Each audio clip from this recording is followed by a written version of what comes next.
আমার সম্পত্তি আমি যাকে খুশি তাকে দেব, এটা দিয়ে কথা বলার তুই কে? তুমি মনে হয় ভুলে গেছো বাবা, আমি এই সম্পত্তির উত্তরাধিকারী। না, ভুলি নাই। আমি মারা গেলে তুই এই সম্পত্তি পাবি, আর আমি এখন জীবিত।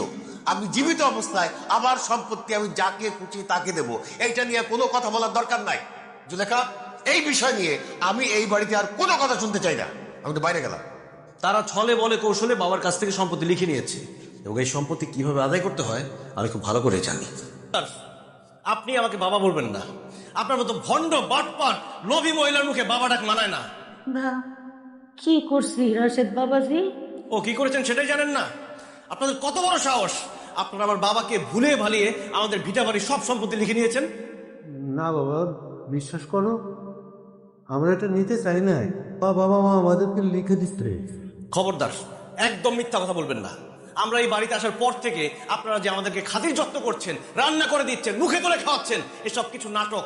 আর এই নাটক করে আমার বাবা মাকে পটিয়ে আমাদের ভিটা বাড়ির সম্পত্তিটা লিখে নিয়েছেন, তাই না? ছি ছি ছি ছি ছি! আপনারা কি ভুলে গেছেন আপনারা এই বাড়ির চাকর বাকর? আমাদেরটা খেয়ে আমাদেরটা পরে আমাদের সম্পত্তি হাতিয়ে নেওয়ার চেষ্টা করেছেন, তাই না? চাচা চাচা আমাদের কাছে কিছু চায় নাই, জোরও করে নাই। আমি আর তোর বাবা মিলে ইচ্ছা করে আমাদের ভিটা বাড়ি ওদের নামে লিখে দিছি।